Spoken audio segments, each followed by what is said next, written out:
Welcome, ladies and gentlemen, to another edition of the Wrestling Underground podcast. I am your host, Chad. Joining me is Marcus. Marcus, sad day to start the news cycle. Although I do think that some passings can be a relief. Uh, Today we lose Ted Turner, and while he hasn't really been in the spotlight for about a decade, he's been suffering from one of the worst illnesses you can get. I forget the exact name. It's like full body dementia, I think is what it's called. Mm. Let me double check this. I don't want to get it wrong.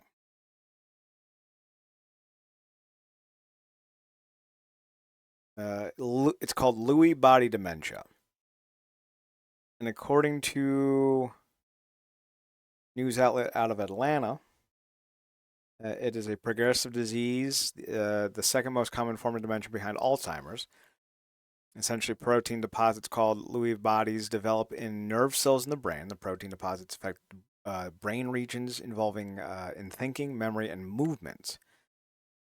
So, unlike Alzheimer's, which really just affects your cognitive abilities, Lewy body dementia also affects your physical capabilities. It's awful. And so, while it's a sad day, um, Ted Turner no longer has to suffer with such a debilitating disease. And in some regards, if you can't cure something, sometimes moving on is the best remedy. He was Yeah, a titan in the industry, in both wrestling and media, in sports. The amount of things this dude started and made just a form of our everyday life is bountiful. The 24-hour news cycle, which, hit or miss. But central cable news channels like TBS was the original superstation. And while WGN tried to follow suit, like TBS was, Atlanta Braves, pro wrestling. WGN was also a kind of a cable network for a little while, and they did a lot of Chicago themed sports. TBS started that all. They were the first ones to do it. They were broadcasted and held out of Atlanta. Um, of course, they launched other outlets like Cartoon Network being a big one for you and I. I grew up mm, watching Space Ghost Coast to Coast. I think it aired on like every Friday or Saturday night at 11. indeed. And my dad would let me stay up sometimes depending on who the guests were. I remember the one time he had Mark Hamill on, and I was just so geeked. I never understood how they did the format of these shows, right?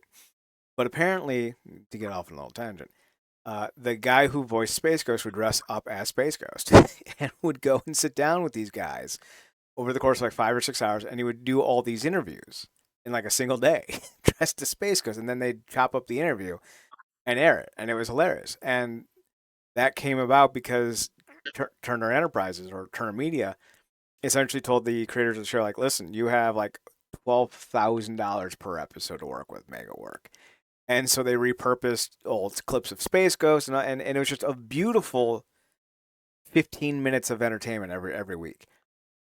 Brought to you by Cartoon Network, which only would exist because of Ted Turner, and he launched so many others. I just don't know all the names of the Turner stations like TNT, TBS, Cartoon Network. I think maybe True TV. I want to say there's like maybe not the Food Network. There were a few other like travel ones and other like money investment ones that popped up along the years. But he started it all. Of course, his involvement in pro wrestling became real big in the mid to 80s when he started working with Vince McMahon. He brought them on to do an hour of syndication. I think it was like every Saturday, and eventually that relationship soured, and so he shifted it up. I think he went to Jim Crockett after that. When Jim Crockett started to struggle, he bought Jim Crockett, turned it into WCW, and of course, the rest is history. He turned WCW into the progenitor for what gave us both TNA and AEW eventually. Without Ted Turner, we don't have the industry we have today, whether that's for the better or for the worse, because like who knows? If the WCW doesn't, come around, maybe the WWF does die in the mid 90s and something else entirely pops up, making things better for us. Who knows? But his involvement started the Monday Night Wars. It gave us a lot of iconic matchups in WCW like Hogan and Flair. And it made the pathway for so many modern wrestling products to exist today. Even Raw only really exists because of what Turner proved was capable on cable broadcast. Without the success of WCW Saturday Night, Raw doesn't exist. There'd be no template for that to be a thing that works. So I have a feeling that, Turner's impact on the industry goes a lot farther than we ever will truly fathom without some type of severe deep dive. Yeah. So I'm grateful for his impact because we benefit from watching the fruits of his labor. And while it sucks to see him go, I'm glad he's no longer suffering. Even though Yeah. I do have to pose the question, like, how much was he aware of it at the end? I can't imagine much. So I'm glad that you know he can finally rest at ease. I know you weren't a big WCW guy because you were just a wee Marcus. You were a wee baby green. But I know that you're still familiar with a lot of his impacts. Um, and I think honestly, I don't know if you'll agree with this. As far as beloved wrestling owners, I think he's got to be number one because he didn't make a dime on WCW for the longest time, but he loved it, and so he kept funding it personally, and he kept Yeah. paying guys a lot of money to barely wrestle. You got to love an owner Yeah. who doesn't care about that. Yeah. It's what he had a level of foresight that most kind of a big bygone era because now everybody's just about greed, no matter how they get it or where it comes from.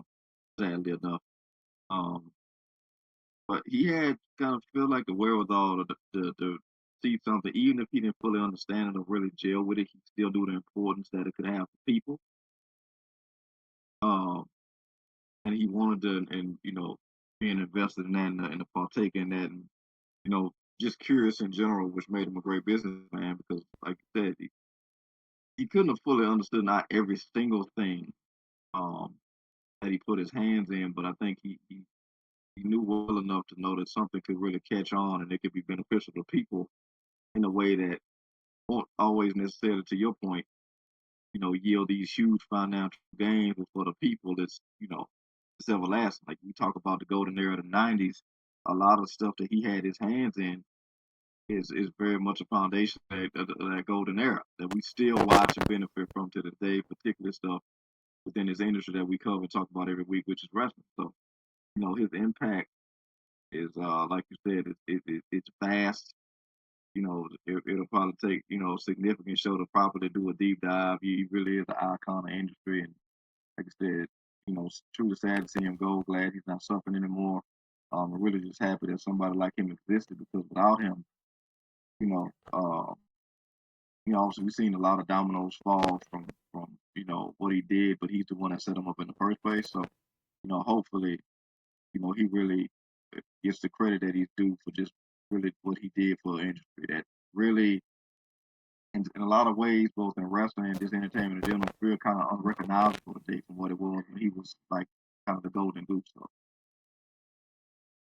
Yeah, wrestling seemed, well, not as talented, maybe a little bit better back then. yeah, Um, but we can talk about why that's the case a different day.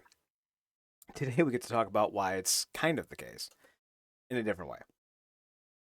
The New Day, staples of the WWE, and in my opinion, just looking at the history of the WWE, maybe a top 5 tag team of all time. And let's be very clear.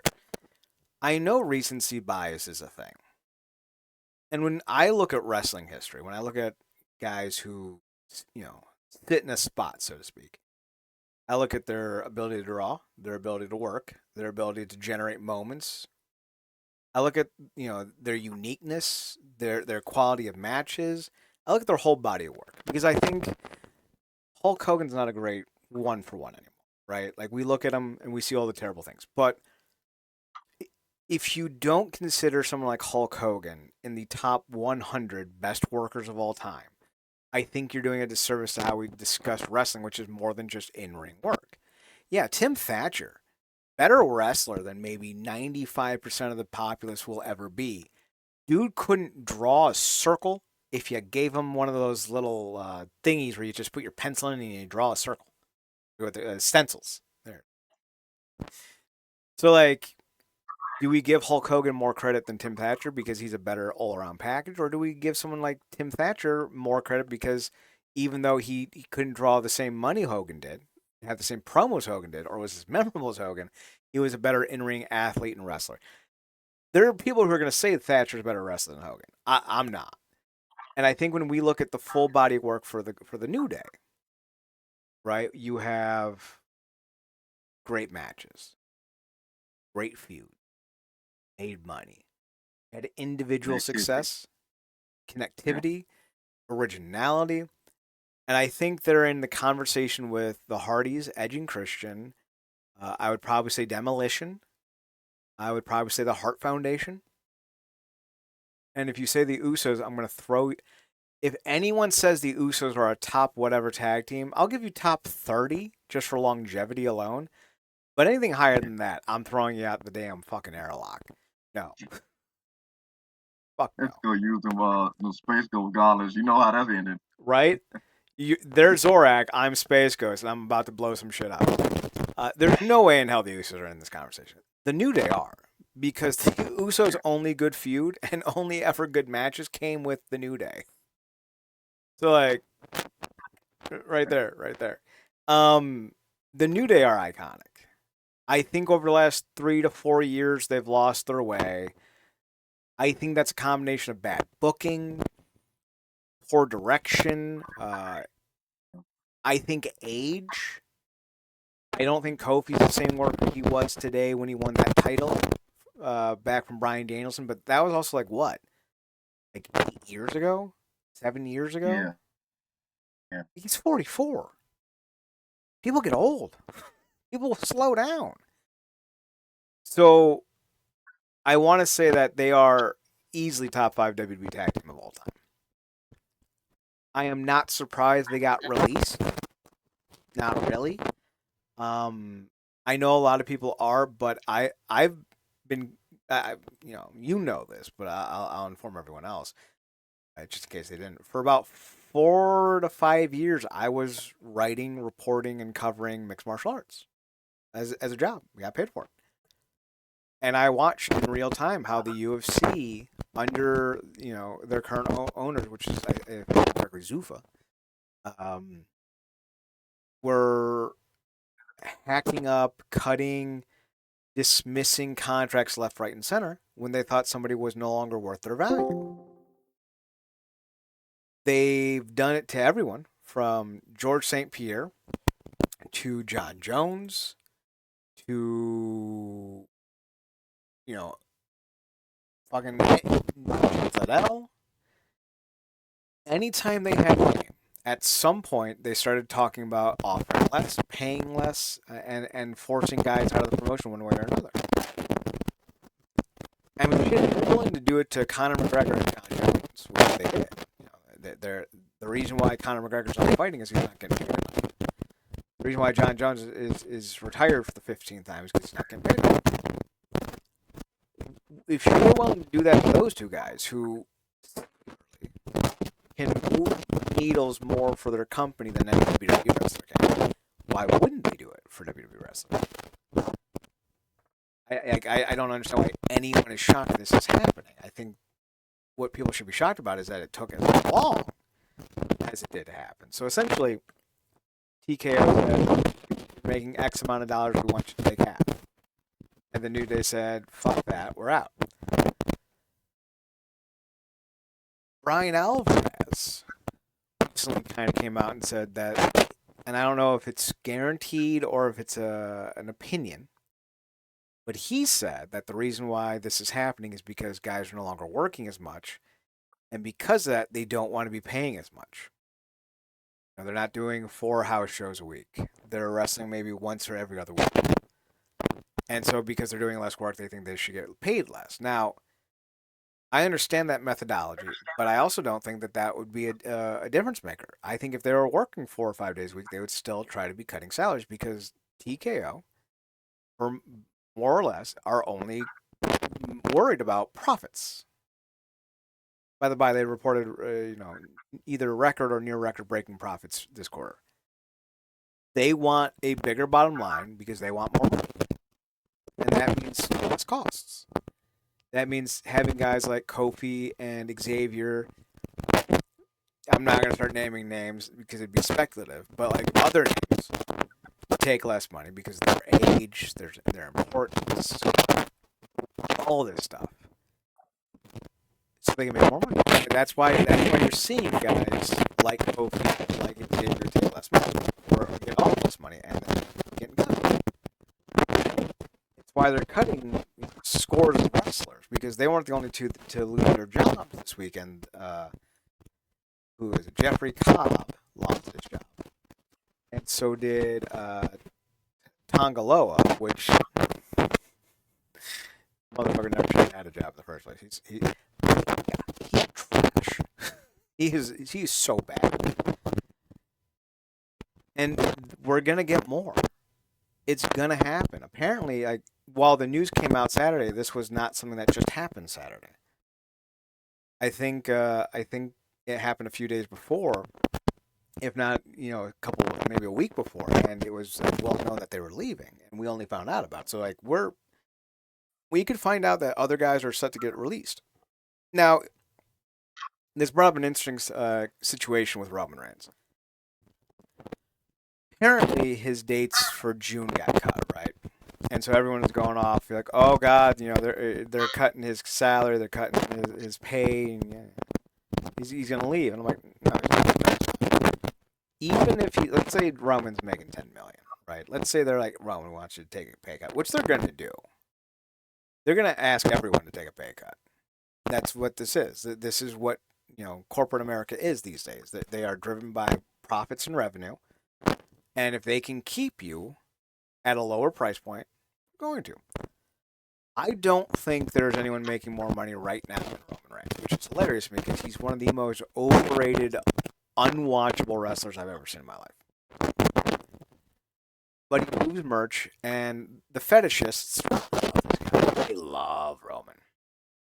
So let's say Roman's making $10 million. Your TKO, you go, hey, we're canceling your $10 million deal. We're going to give you $5, and that's going to be the end of it. AEW's not going to pay him. Why would Roman leave at $5 million, right, for the sake of argument, and sign with AEW for $5 million? Because if you find out that Roman took half his contract and you're trying to convince him to come over, you're not going to give him much more than that. Why would you? Why would you waste money when you don't need to? And then you have to rebrand him.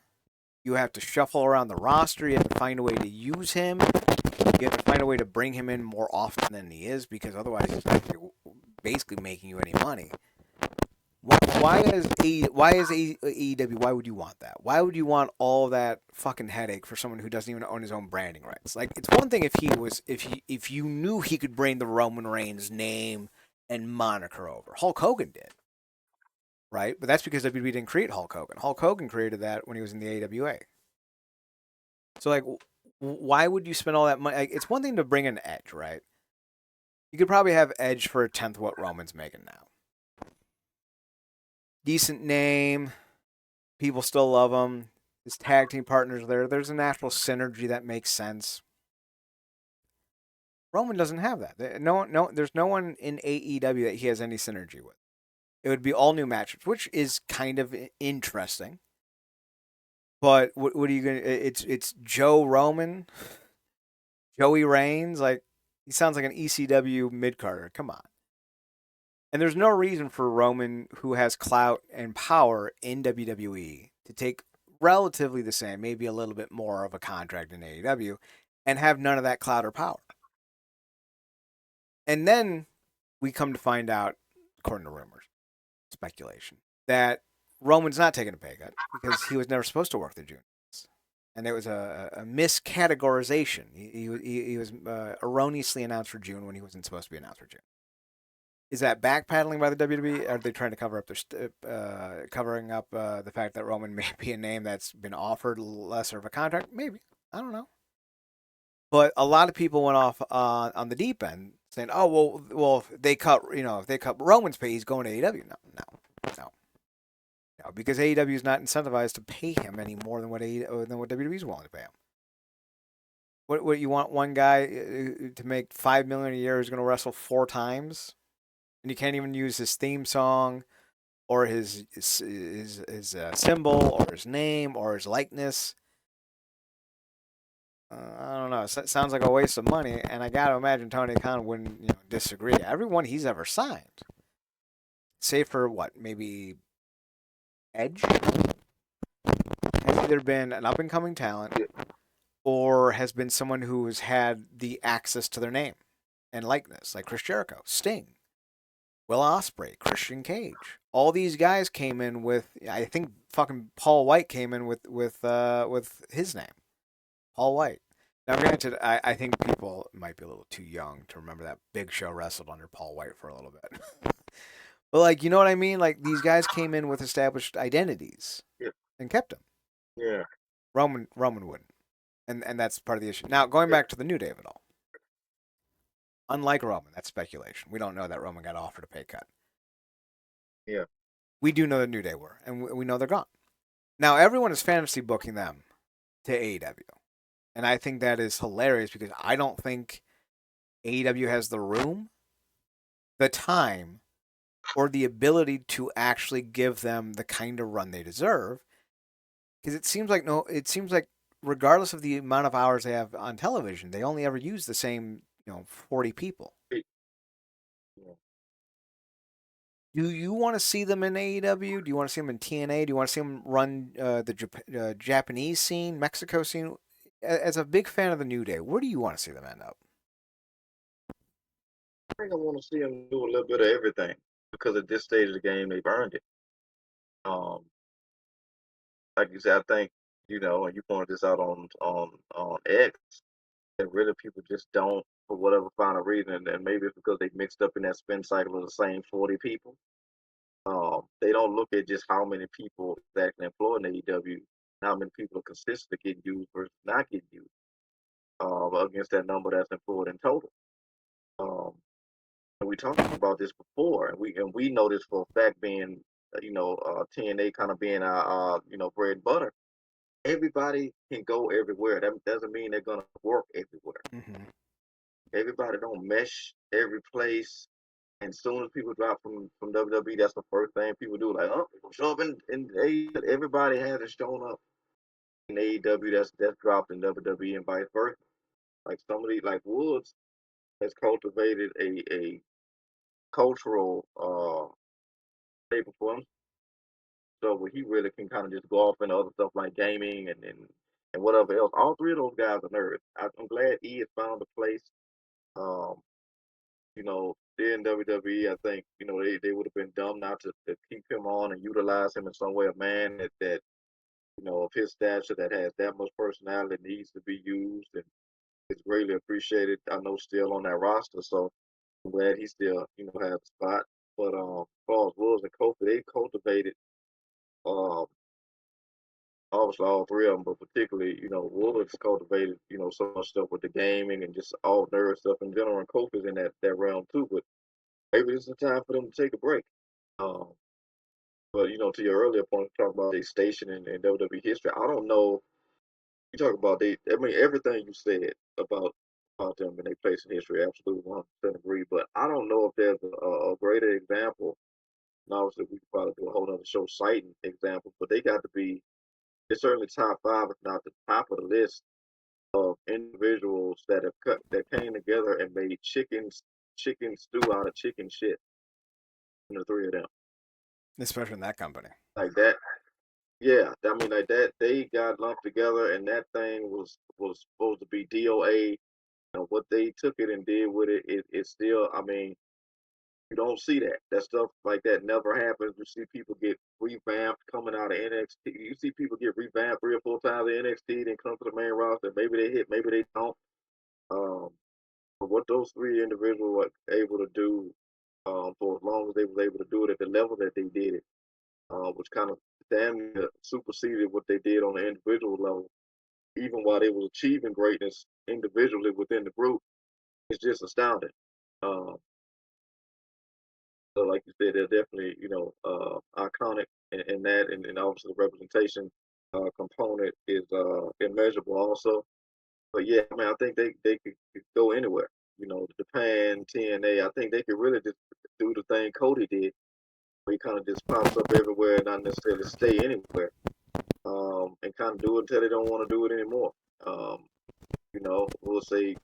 I mean, it was surprising because you just assume, but with everything, I think I said this before. Once I saw AJ Styles leave TNA, I kind of tried to divorce myself for that whole, this person's gonna stay until it's, retire in this place. It's just not a thing anymore. And with TKO doing what they're doing, um, it's just we probably go see some more names in that ilk because people, kind of gotten used to a certain lifestyle and whatnot. And they probably would like to be WWE lifers, but at the same time, for what they've done in certain lengths of time and who they think they are. You got to know your worth, and a lot of people are not going to take less when they get treated like crap creatively. So, um, yeah, I just appreciate the fact that much like so Mercedes and others in the past, that they know their worth and they told them to shove it. Like not go take less. You're treating us like less, and with how much we've done for this place and ourselves. So. But one quick question, talk about the TKO component. I don't think anybody's really brought this up, although it sparked in my head as you were talking. Do you think somebody saw the writing on the wall, particularly with what this individual likely gets paid just for showing up at any time, and kind of was like, you know what, it's probably a really good time to buy out with everything kind of cascading, that name being Brock Lesnar? Could be. There are certainly discussions about that as well. When they were talking about the possibility of Roman Reigns getting a pay cut, they also brought up, did Brock Lesnar bow out when he did?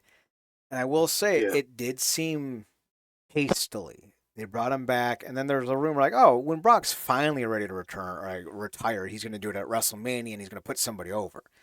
And then he gets booked into a feud with Hope Femi that he loses. He puts the boots down, and then he leaves. I feel like that was real quick. But I yeah, also maybe that broke the way it did because that's what they were telling him, like, hey, you're getting paid 10, 12 million. We're going to give you 2 from now on. And he's probably like, I got more money than I'll ever spend. Fuck you. And left. exactly.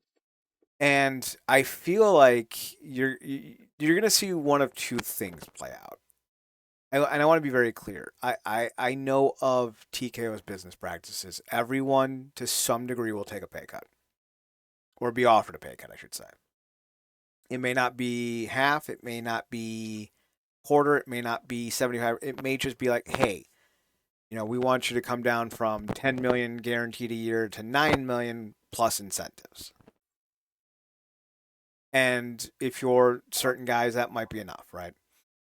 Apparently, as the rumor goes, and I have to imagine the source of this rumor is the individuals themselves. Like, I've been in this industry long enough to know when certain pieces of news come out, it has to come from the people the story's about.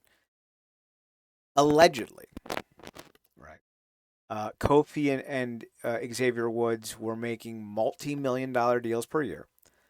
And according to the report, they left, quote, millions on the table by leaving.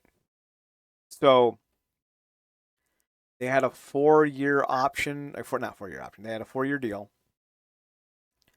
I could probably see that being worth total per person 10 mil, right? 2 per year. I could see them leaving about $4 million on the table Yeah, because I think, unlike a lot of guys in the WWE, they're set for life. For 13 years, maybe 14, They have made buku buck through merchandise, through wrestling, through their extra. Like Xavier Woods has ran a very successful YouTube channel. He's made a lot of money. Yeah. I don't Up, know what up, down, down. Biggie. Yeah, I don't up down down. I don't know what Biggie and Kofi have been doing, but I do know that they've Yeah. collectively made are regularly, or at least were up until the last 4 years, were a top 5 merch seller almost every year. So they made a lot of money. They don't need this money. They quit on principle. Not everyone can. If you're Stacks down in NXT and they're like, you're making 60 grand, we're gonna pay you 30 grand. You're not making 60 grand anywhere else. So like, do you take the pay cut? Yeah. It's Right. yeah, it's one of them things. A lot of people could get back in the corners that they really can't get out of because they just don't have the leverage to do so. But I also think a lot of people just kind of have it in the grain in their mind that they want to stay anyway, so they're gonna figure out a way to convince themselves and kind of work out, I guess, a happy medium, whatever that looks like. But um, somebody who's been covering this whole overlord strategy by TKO as it's from its beginnings to where it is now. Do you think it was an evil, well, not evil, but corporate strategy to be like, because I don't know if you saw where, and these ain't the most credible individuals, but they did have an interesting conversation, that being Coachman and Mark Henry. And Coachman mentioned the fact that, Mark said it was stupid for them to let that get out in the way that it did with New Day because it's gonna tweak up talent when this happens with them. But Coachman talked about it, he was like, you know, it almost feels like they kind of did this on purpose, like they cut the house shows.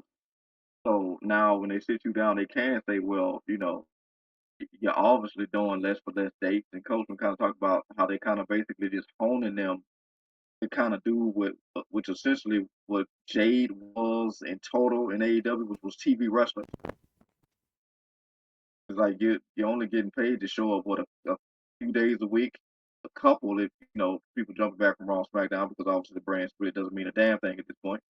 But you're only showing up for a couple days a week.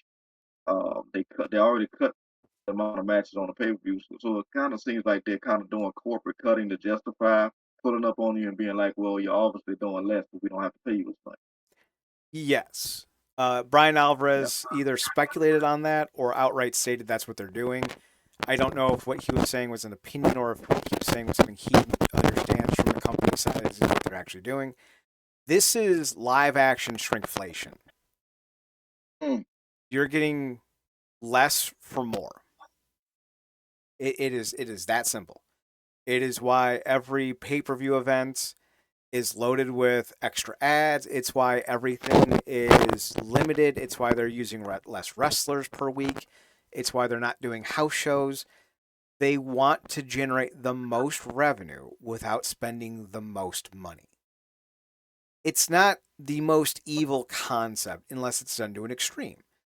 If you're a company and you're like, we have a $10 million payroll and we need to hit 15 million to be profitable. So we're going to try to keep everything else, to about $4 million outside of that payroll so we can make, some kind of profit.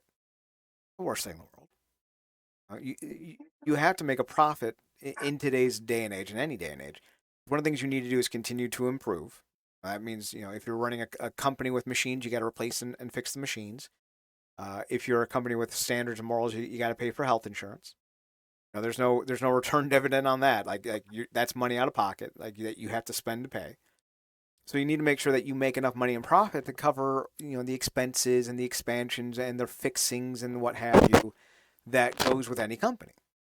And for TNA, that's very much the case. Everyone wants to bang on TNA. TNA is barely profitable,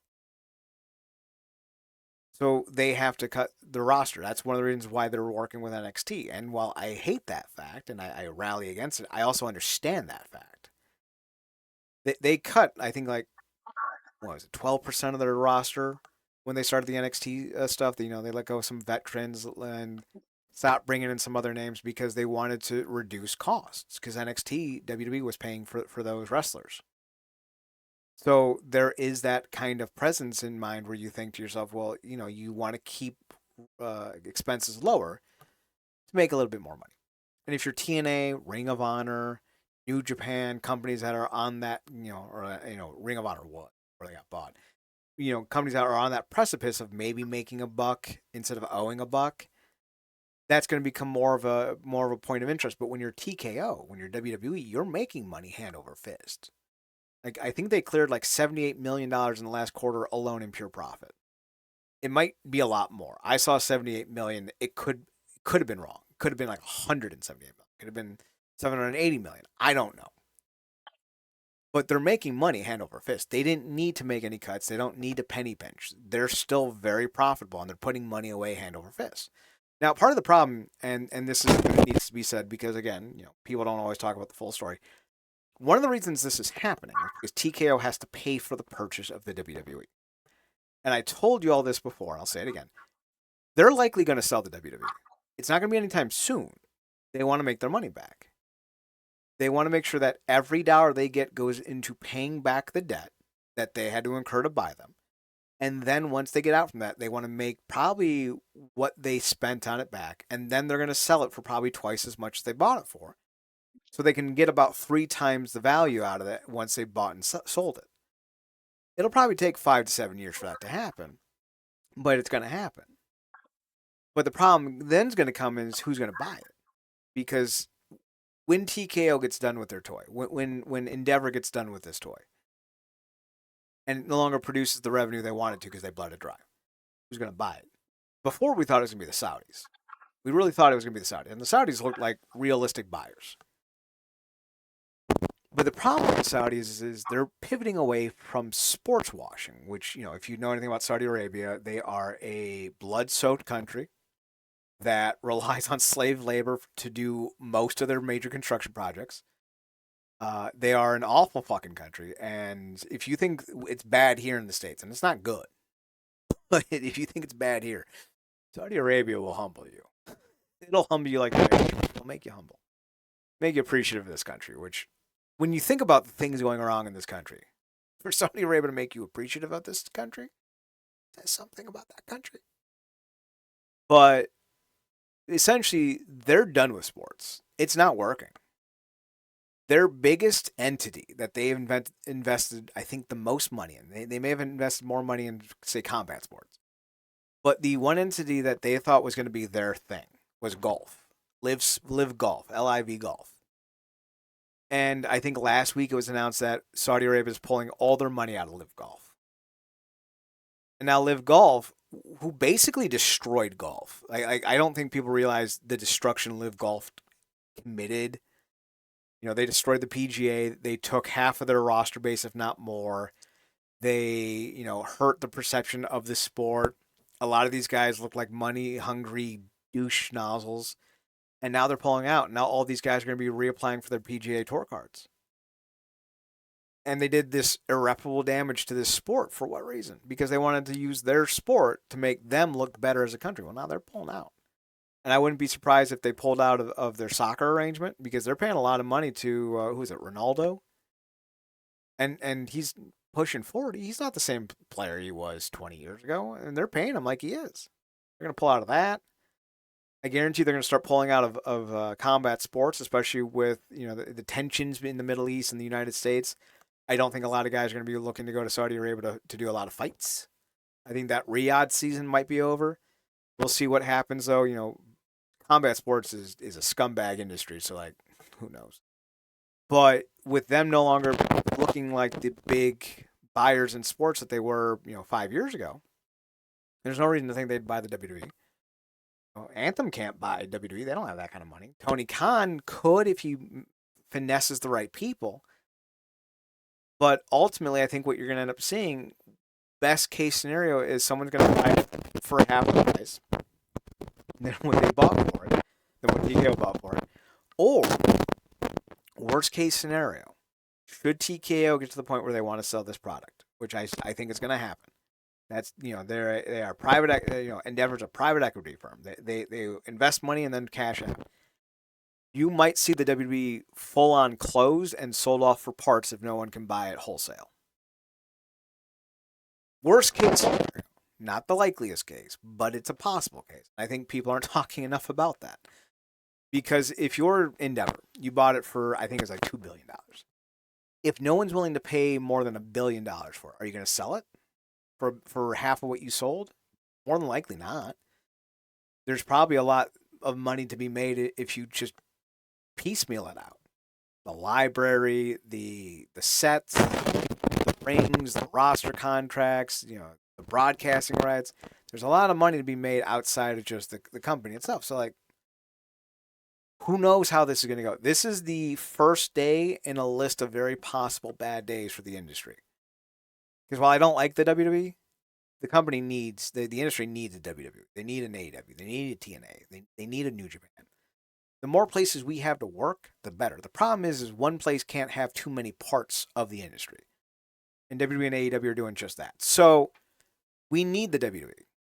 We just need a little bit less of it. And I don't know if this is going to be a good thing or not, but private equity firms like Endeavor scare the shit out of me, and they should scare the shit out of you. I don't think this is going to go well for this company. And I think you're going to see some massive changes over the next 2 years that are going to be nearly impossible to come back from. Because look at the UFC. The UFC is a shell of itself. They are making less money today than they were 2 years ago, 3 years ago. So that's just because they don't know how to market talent anymore. That's not true. It's because their face of the company has gone wholesale into, being a Donald Trump foot soldier. And turns out there was more than just a couple, liberals who watched combat sports. There's a lot of people. And now they don't watch combat sports anymore. At least they don't watch the UFC. So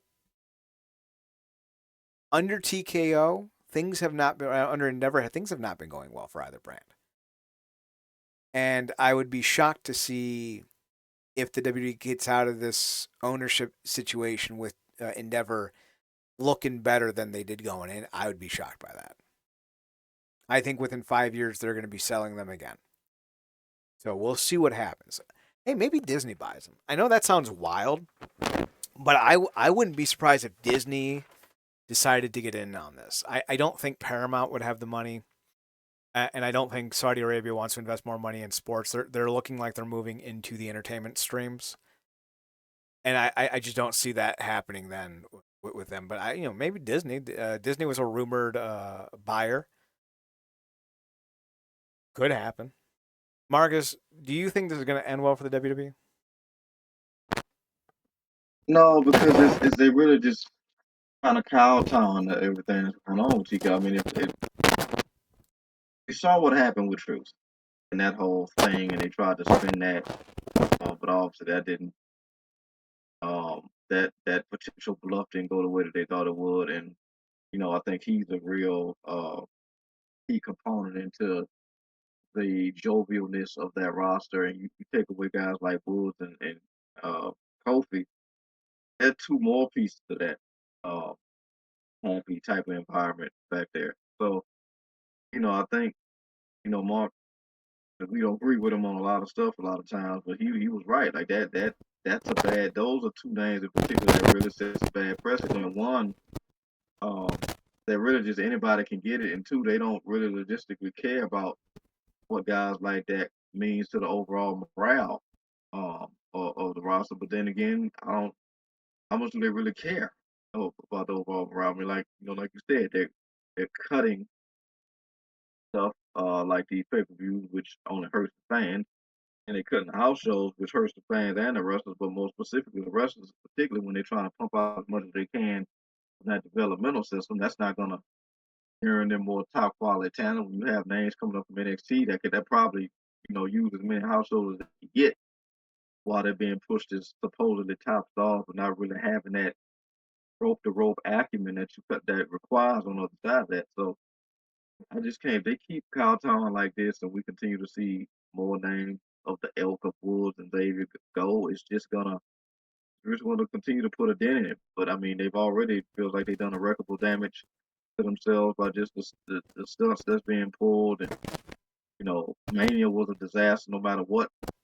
May or may not went well, on fairly night one, but certainly night two, and it's just only going to continue to get worse. So, like you said, and you really called this when stuff first came out. I mean, you talked about how there was much, uh, when it comes to the sycophants, and they just this obsession they had with the Fed is not too big to fail, and it's weird because now they're under an entity that's so big it's helping them fail in a lot of ways. So it's interesting. We go sit and continue to watch this kind of develop, but it may end up helping the independents in a way because a lot of these guys, like we said, can't go everywhere. Um, some may trickle to TNA, some New Japan and other places or what have you, but a lot of these guys don't end up having to kind of find their love again for the love of the game, as the kids say, and really get back out there. Like I said, do what we saw Cody do. Styles did it for a little bit, but yeah, I just think nobody's safe at this point. No, really nobody. Nobody is safe, and no one should feel safe because you're not. That being said, we kind of did go off a little bit off the beaten path. For me, I'd like to see the New Day in TNA. I think AEW's tag team scene is too bloated. You have if the Outrunners were in any other promotion, even WWE, they're tag team champions. In AEW, they're jobbing to the Bucks. It feels like, or FTR. If I never see another FTR or Young Bucks match, not even together, I mean on their own, again in my life, I'll be fine. I've watched these two dudes for 15 and 10 years respectively. I'm good. We can move on from them. But we're not going to. And instead we're getting FTR and Edge and Christian. Again. Why? FTR, they're solid work. They have the personality of a dry penny. I've seen cat turds that sparkle more than those dudes. I'm so over what they're doing. And I'm so overseeing what AEW is doing with the tag team division. It's boring. It's boring and it's dull and it's. If they bring in the New Day, they're gonna have the New Day do the same run with the Young Bucks and FTR, and maybe, like a third group, maybe like Bandito and who is it, Brodito?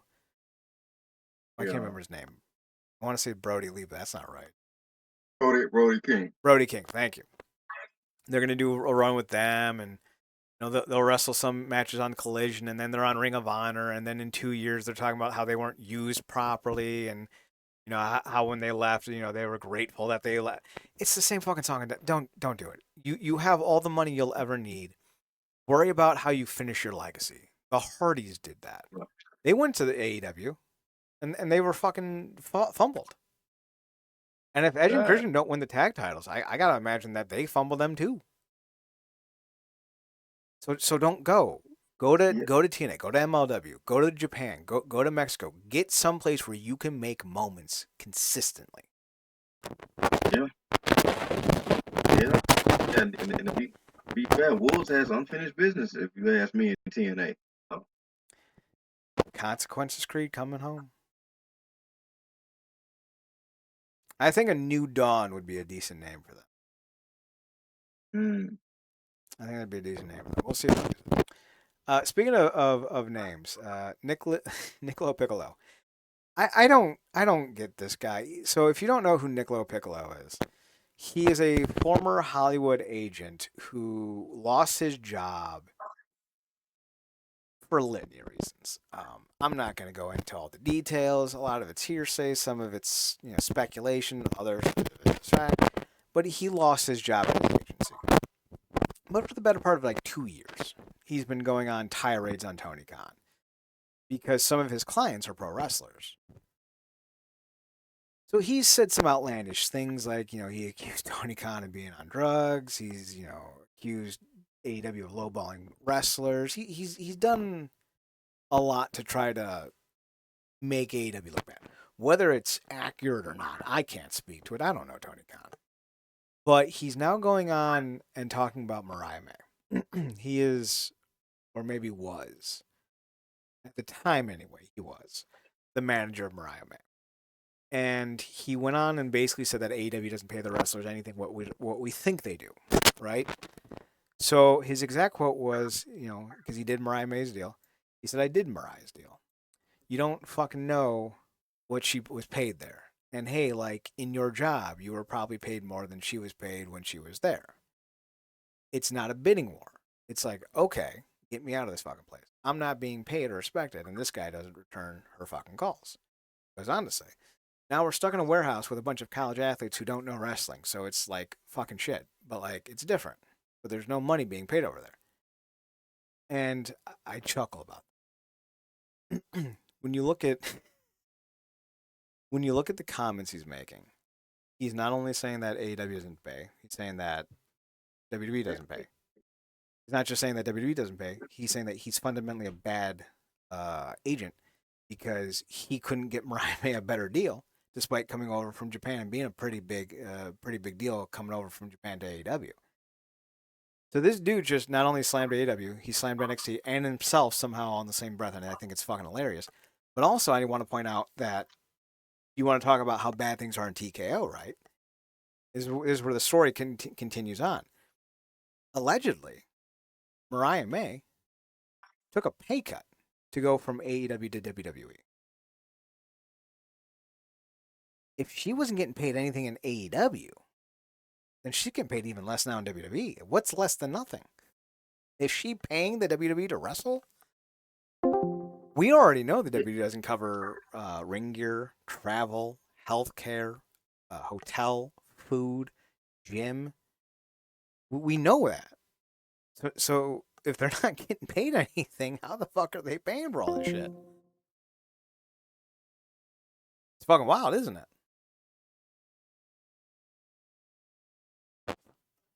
Did I lose Marcus?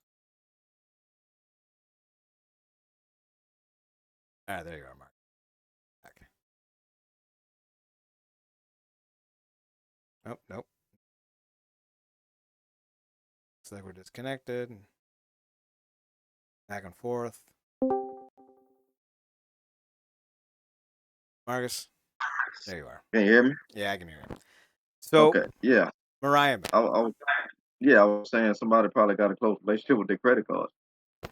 Uh, it's it's one of them things where it's like, I mean, it's obviously it's got to be. I would imagine the logic has to be short term loss for long term gain. Like you're taking less to get in the door, and you're planning on making more on down the road. That has to be a slap in the face when you realize, and they're trying to cut people um, money kind of in half. I don't. I mean, obviously she got called up to the main roster, but I don't know what that looks like. Um, I assumed, and this was just an assumption, that she kind of cut bait from AEW, and maybe pay had something to do with it. But I think she saw the writing on the wall. She was like, I kind of peaked. That she kind of peaked with that Tony Storm storyline, and probably wasn't going to get anything better than that. And probably wanted to come to WWE, obviously, because that door was open because all that. And, a lot of times it is that brand recognition that kind of has people kind of starry eyed. But yeah, that's not good. It's even worse because for me, it's like if you're my agent, don't even put this business out there. Like Mm-hmm. you're talking too much. Like you talking too much. Like it's well, just one of them things where some stuff needs to stay in house. Um, and as the old saying goes, better to have people think you're stupid, um, quiet, and then open your mouth and remove all doubt. And that this is not a good look. And we've heard people make remarks about the pay before, and also there's a hierarchy there about your top guys, middle mid carders, and so on and so forth. But yeah, I think for me it's just the talking too much. Like if my agent, you're about me, you're about my best interest, blabbing my business out to the internet, which is basically just a cesspool of chicanery anyway. It's not going to help that. It's not going to help with the brass because they're going to look at you as a deterrent, which is not going to help me in potential negotiations because nobody's going to want to talk to you if they got to go get to me to go through you. So it's bad business. It's bad business. It looks bad. It feels bad. Everything about it is just rough. But also, I think it kind of goes to highlight something that is not being discussed that should be.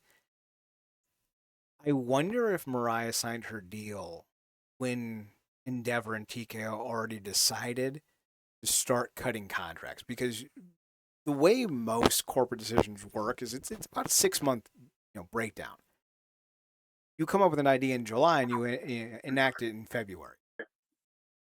If they signed her, I wonder if they already knew they were going to start cutting contracts, so they offered her less, not just on her developmental deal, because the way most NXT contracts work is you get paid a smaller salary if you go to NXT. So, like, let's just say the base pay is 100,000. They'll pay you 55 to 60K if you go to developmental. Usually, it'll be a little less usually, but for the sake of argument, it'll be like 50 to 60K off of the 100K deal. And then when you go to the main roster, they'll give you that extra 40% bump. Some guys like Nakamura had a different contract, right? Other guys did not. Some of the names that I've talked to and that I've heard from and that I've heard through Grapevine got paid a lot less in developmental than they were making in Ring of Honor or New Japan at the time. And the hope is that you make that money up on the main roster. Now, someone like Finn Balor was making far less in NXT than he was in New Japan, but was making more in WWE than he was in New Japan. So that's kind of the trade-off. Like, that's why people will sign with the WWE despite making decent money elsewhere, is they know the upside is so much higher. And I wonder if when Mariah signed with NXT, if her main roster deal was also significantly limited. And I wonder if that's the same for Jordynne Grace, because the report was when Jordynne Grace signed that she was basically taking a pay cut to go from TNA to NXT, which is wild because no one thinks TNA is paying anyone any money. So I do wonder how long this has been in the works, and if it has been in the works for a while, I wonder how sustainable this model is going forward. Yeah, and real quick to add to that, and not to go off in any like over the shoulder type of toxic male thing, but I do think this bears talking about because a couple names that you mentioned, and even going back to that pathetic incident that I hope uh, is continuing to yield consequence for that individual that got handsy with Cora Jade uh, at WrestleCon. Some of these women, in these promotions, and even Deanna Purrazzo at a point, were bringing in alternative income through OnlyFans. And I think going back to that conversation we had about WWE when they was basically trying to dictate people's narratives with Twitch, Mm-hmm. I think that also extended to stuff like OnlyFans because I've seen, I think names like, maybe Chelsea Green and others potentially either stop or just outright uh, shut down their OnlyFans because that could potentially clash with whatever narrative the WWE picks that week to kind of shut that down. But in places like TNA and AEW, I saw that they, usually got to keep that particular thing going, which in light of this conversation, would kind of be a smart thing to do if, people are getting their contracts cut or they're coming in on lower contracts with the hope of increase down the line. Uh, so I don't, it's gonna be interesting seeing how that goes. Well, like I said, it's not the chauvinistic side of it, but that yielded really good income for these ladies. I think to the point where I think this kind of helped Deanna finish whatever schooling she was doing. So and I think for Jordan, I think don't you have to pay for those fitness competitions they have to do I that think they there's do? yeah, I think there's an entry fee. I don't think it's that much, but yeah, Yeah, a lot of them it's I should say this. The smaller ones you have to pay an entry fee, at least most of the time. A yeah, friend of mine, I shouldn't really call her a friend, someone I've known for a long time. We don't hang out or yeah, anything, but we're on good terms. Is actually friends with Dana Brooke, and they both have done local bodybuilding competitions together.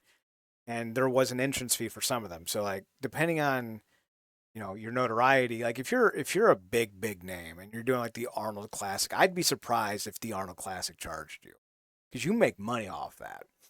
But like some of the smaller ones, regional stuff, like the ones that like Hammerstone have done, I wouldn't be surprised if there's like $100, $200 buy-in. Maybe there's a Right. pot that you get rewarded, but yeah, it's not cheap. And you're talking about eating the right food, the bronze, the working out. But you're working out so much, sometimes you need to take time off from actually working. So like, yeah, there's Yeah. a lot of money that goes into bodybuilding and competing. Yeah. Oh, So, like I said, it's gonna be interesting to see. But yeah, it's just you never want to people to get ahead of you on a PR perspective when you with somebody that kind of keeps your business either private or at least tries to remain diplomatic. I don't know if you've seen this, but uh like Anna Jay was on live or you know streaming or whatever and talking about stuff in regards to pay and whatnot. And uh I think because she's dating Jack Jungle. mm-hmm. Um, and he kind of blurted out some stuff here and there. And all it just made me think was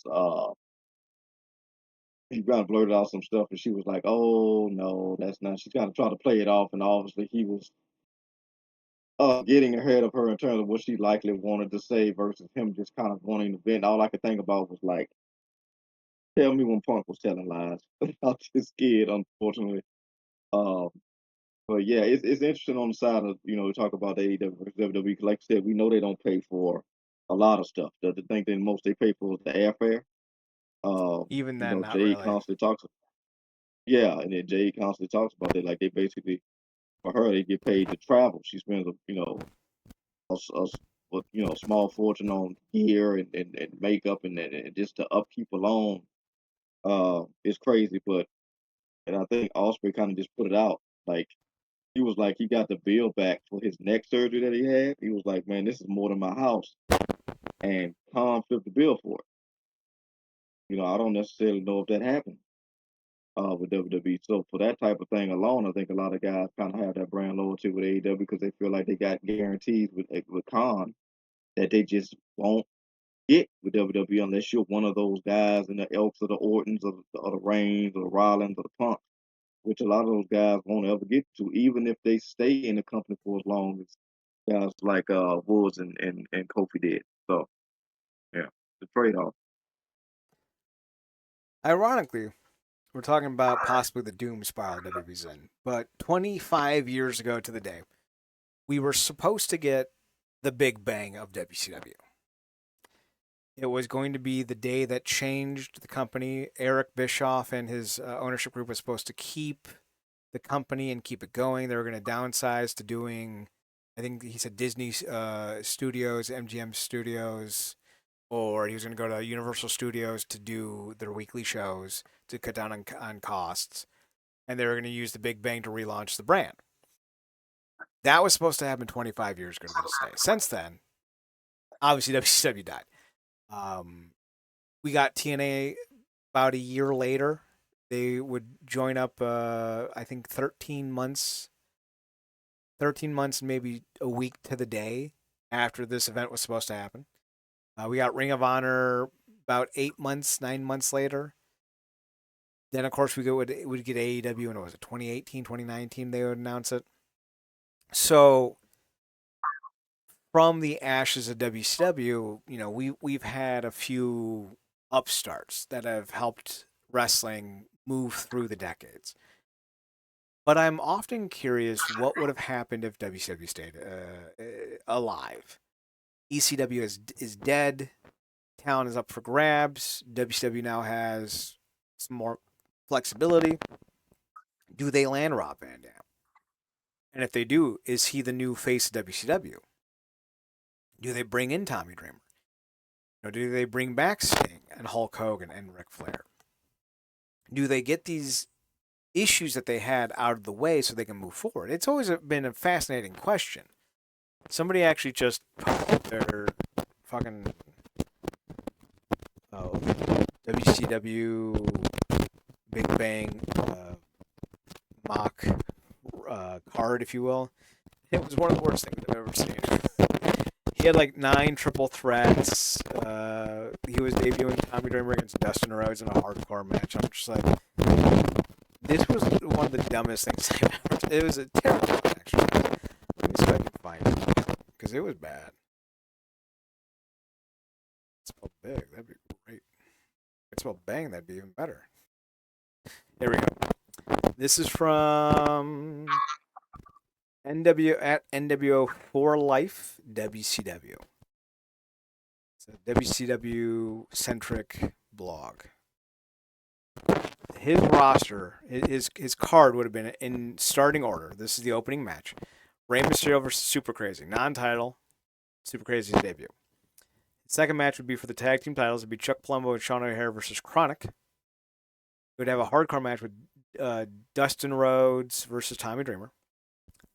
He would have a triple threat with Sugar Shane Helms versus Chavo versus Billy Gunn. I'm not Billy Gunn. Billy Kidman. So Billy Kidman, Chavo, and Shane Helms in a non-title match. He would then have Mike Awesome versus Rick Steiner versus Bam Bam Bigelow.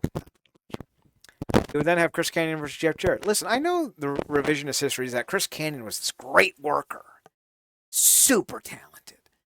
Dude had the charisma of a vacuum cleaner. Why are we putting him in the semi-main? He was friends with DDP. That's why he was pushed as high as he was. His best bet is to re-debut at Mortis and go that route. You're putting arguably your best worker in Jeff Jarrett against Chris Kanyon, which granted, this will be a banger match, but it won't be remembered. Then the main event, Scott Steiner versus Booker T versus Rob Van Dam for the WCW World Heavyweight Championship. This is one of the worst cards I've ever seen in my life. Just fundamentally the worst fucking card I've ever seen. Then he goes on to add commentary. Tony Schiavone and Joey Styles, with Jerry the King Lawler being added later on. With Mark, there's a segment with Mark Madden. Already that makes me hate this. David Pence's the ring announcer, and backstage is Pamela Polachek. This is terrible. This is the worst fucking thing I've ever seen in my life. I've seen some pretty bad shit. This is bad. You have so much more talent than this. You have, this is clearly made by someone who wasn't watching the product at the time.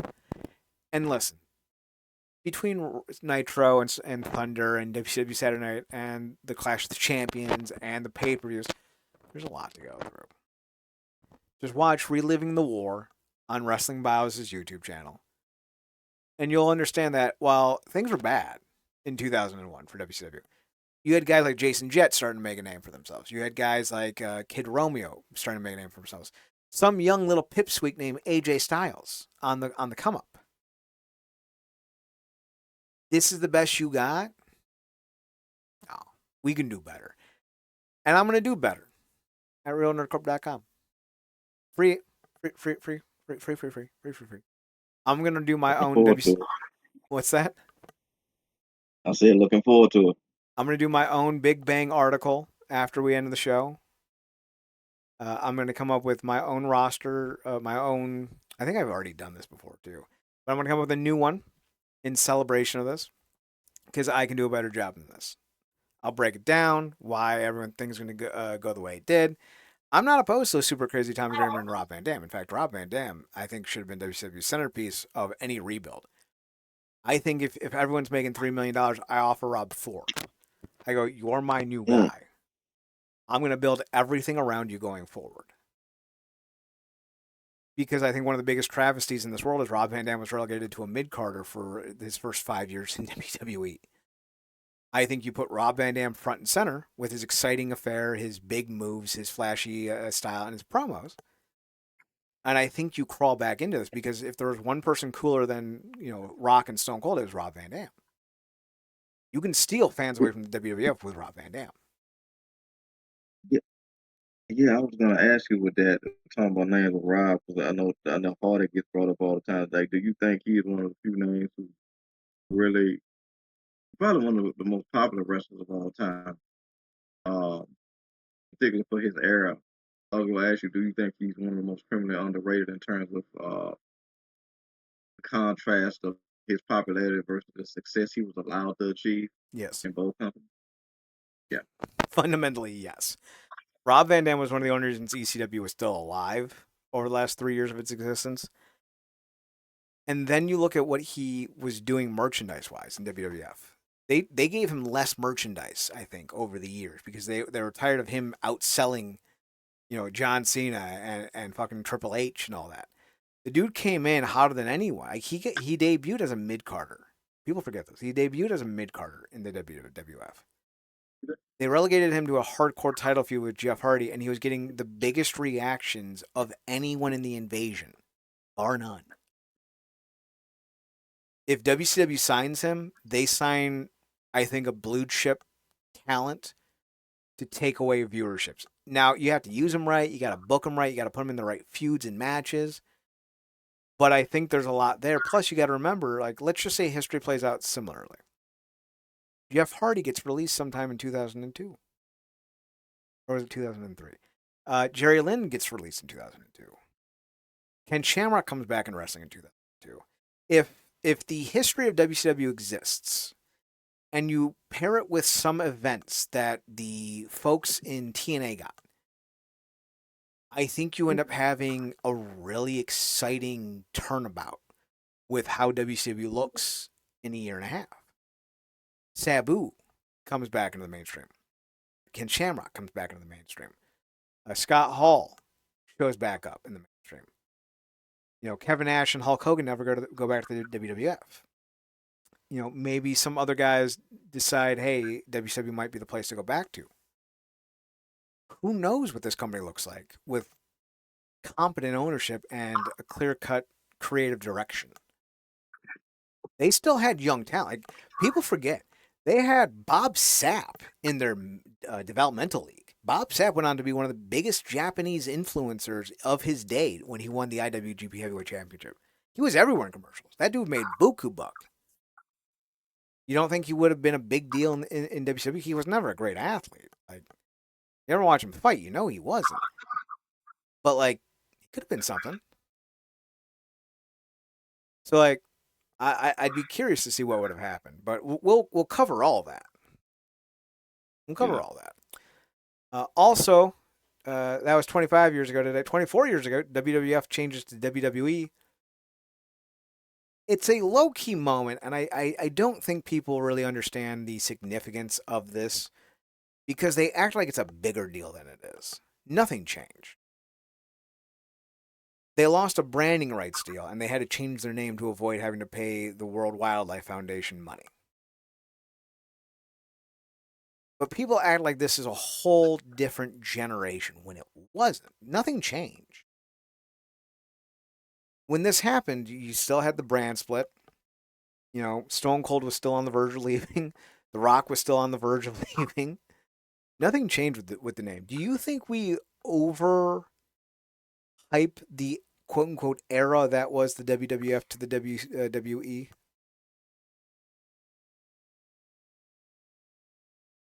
Yeah, because in about time they changed the name, the attitude there was over, correct? Effectively. What was that? I said because by the time they changed, the attitude era was over, effectively, correct? Yeah, that's kind of what people like to claim, but I think when you really look at it, I think it comes more about later in 2002, after, like, significantly after the name change, when Vince McMahon does the whole "I'm looking for someone with ruthless aggression on Raw." That's when a lot of people kind of say this is the start of the ruthless aggression era. So, like, it leads into it. I don't think it's the immediacy, because, like, I don't think John Cena debuted until June or July, but, like, and he debuted on the SmackDown after that Raw. So I would say it was the first marker or the final marker in the end of the Attitude Era. Yeah, I think people kind of tie that their love of that particular era into those letters. Um, I think that's a part of it. And also, people just a lot of times just don't like change. They like what they used to, which is ironic because of how much change people are calling for now with everything dealing with the product. But um, yeah, it's kind of like certain name switches in what we see with certain people. Unless it's completely like ridiculous. Uh, I don't know if you've seen a recent switch up with Evil. Yeah. Uh, Yeah, I like the meme about Evil. Like, I can't wait for someone to tell us that Evil's new wrestling name is actually a tribute to his grandmother. Because that's always like everyone's defense. This is a terrible name. Well, actually, he's named after his grandmother, so, like, you're a real piece of shit for criticizing it. No. No, we're not. It's a terrible name. Apparently, it means abyss, which I hope that's true because it's fucking hilarious. Yeah, man, it's one of the things. Like, look, man, intention rarely negates impact. Right? So the tip might have been where, but hey, for us, it's like, ain't that the name of the dude that was the main villain in the Inuyasha anime? Yep. So, um, yeah, I mean, with the name, it just, it had that thing that it had to be done. Like you said, they didn't want to off of that money. It was a easy switching to be fair, even if not necessarily at the time, with the level of thinking that was in that old man's brain, where it was where we saw it evolve to, that entertainment um, situation was more apropos than we obviously had any full realization of at the time, because it definitely dove into that E more than anything else. And probably if it was up to him, he would have kept the F and got rid of one of the W's. So, you know, um, it's not that big a deal to me, but for a lot of people, they just kind of looking for something to make a big deal out of anyway. Did you feel any one way about No, it was just kind of it? something Yeah, that happened. Like yeah, I said, nothing changed. Like this was not a big monumental moment. So like, I do think it's funny though that people still kind of talk about it the way they do. Well, that's the end of the day. Mike Santana made a copyright for his name. It's not good. That's usually done when you go to a company that tries to copyright everything. So I wouldn't be surprised if Mike Santana is in fact wrapping up come July, like it's rumored to be. So we'll see what happens there. I hope you all are excited for an EC3 title reign because that's probably going to happen. So like, get ready. Mark, is there any final thoughts on this week's show? that's pretty much it for me. Then be sure to check out realnerdcorp.com, REALNERDCRP.com. We are going to be talking about the Big Bang card and how we would have done it. Also, you can find us on Twitch and YouTube at Wrestling Underground. You can find us on Twitter at NERDCRP. Find Marcus on Twitter at Paradox Kid, PARADOXKID.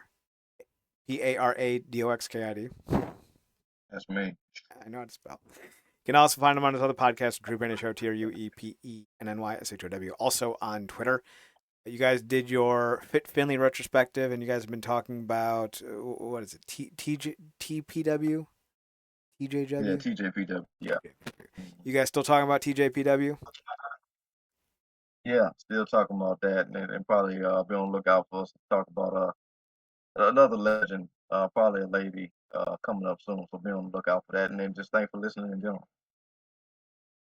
Yeah, also, I guess you guys are also covering the whole Noah situation where Shane Hayes finally won a major title by winning the GHC Heavyweight Championship. Yeah, saw that. Gonna be covering that, and then I think obviously we are gearing up for what either Super Juniors, and then obviously in the deep summer, G1 usually does this thing. So be on the lookout for that. Always covering uh the marathon tournaments of New Japan. Which always brings great content. You can find me on my personal at Chad Nerdcorp, CHD, CHAD, fucking Christ, CHADNERDCRP, fucking hell. And on the Instagram at Chad's photo at CHADSPHOTOHUT. We already mentioned all the other stuff, so thanks for tuning in. Thanks for checking us out. Thanks for giving us a chance. Remember, as always, to watch more wrestling. And Marcus, take us home. Good night.